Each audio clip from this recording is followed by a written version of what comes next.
அண்மை செய்தியை பார்த்துக் கொண்டிருக்கிறோம். திரிபுராவின் கோமதி மாவட்டத்தில் புனரமைக்கப்பட்ட திரிபுர சுந்தரி கோவிலை பிரதமர் மோடி திறந்து வைத்திருக்கிறார். 51 சக்தி பீடங்களில் ஒன்றான கோவில் மத சுற்றுலா மேம்பாட்டு திட்டத்தின் கீழ் 52 கோடி ரூபாய் செலவில் புனரமைக்கப்பட்டிருக்கிறது. இது தொடர்பான கூடுதல் விவரங்களோடு இணைகிறார் எமது செய்தியாளர் ராஜகுமாரன். வணக்கம் ராஜகுமாரன், உங்களிடம் இருக்கும் தகவல்களை சொல்லுங்கள். பிரதமர் நரேந்திர மோடி இன்று அருணாச்சல பிரதேசம் மற்றும் திரிபுரா மாநிலங்களுக்கு பயணம் செய்திருக்கின்றார். இந்த பயணத்திலே 5000 கோடிக்கும் கூடுதலான பல்வேறு வளர்ச்சி திட்டப் பணிகளை பிரதமர் நரேந்திர மோடி நாட்டு மக்களுக்கு அர்ப்பணிக்க இருக்கின்றார். மேலும் பொது நிகழ்ச்சி ஒன்றிலும் பிரதமர் நரேந்திர மோடி பங்கேற்க இருக்கின்றார். அதையும் மட்டுமல்லாமல் தற்பொழுது ஒரு ஆன்மீக நிகழ்விலும் பிரதமர் நரேந்திர மோடி பங்கேற்றிருக்கின்றார். அதன்படி இந்தியா முழுவதும் இருக்கக்கூடிய சக்தி பீடங்களில் 51 சக்தி பீடங்கள் முதன்மையானதாக போற்றப்படும்.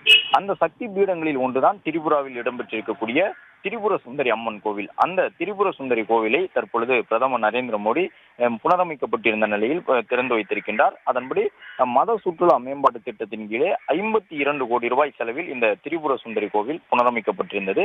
இந்தியா முழுவதும் இந்த சக்தி பீடங்களுக்கு என்று சுற்றுலா செல்லக்கூடியவர்கள் எண்ணிக்கை அதிகமாக இருக்கின்றது. ஆன்மீக பயணம் செய்பவர்களும் 51 சக்தி பீடங்களையும் சந்தித்து வருவார், சாமி தரிசனம் செய்து வருவார்கள்.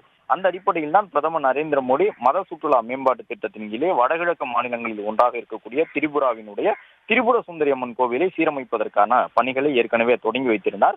52 கோடி ரூபாய் மதிப்பீட்டில் அந்த பணிகள் நிறைவடைந்து தற்பொழுது சக்தி பீடங்களில் முதன்மையான பீடமாக பார்க்கப்படக்கூடிய திரிபுராவின் திரிபுர சுந்தரி அம்மன் கோவில் புனரமைக்கப்பட்ட பிறகு தற்பொழுது பிரதமரால் திறந்து வைக்கப்பட்டிருக்கின்றது. இது மட்டுமல்லாமல் அந்த கோவிலை திறந்து வைத்து பிரதமர் நரேந்திர மோடி அங்கு கோவிலில் அமர்ந்தும் சாமி தரிசனம் செய்திருக்கின்றார். பிளே ஸ்டோர் மற்றும் ஆப் ஸ்டோரில் இருந்து பாலிமர் செயலியை QR கோடு மூலம் பதிவிறக்கம் செய்யுங்கள். செய்திகளை உடனுக்குடன் பெறுங்கள்.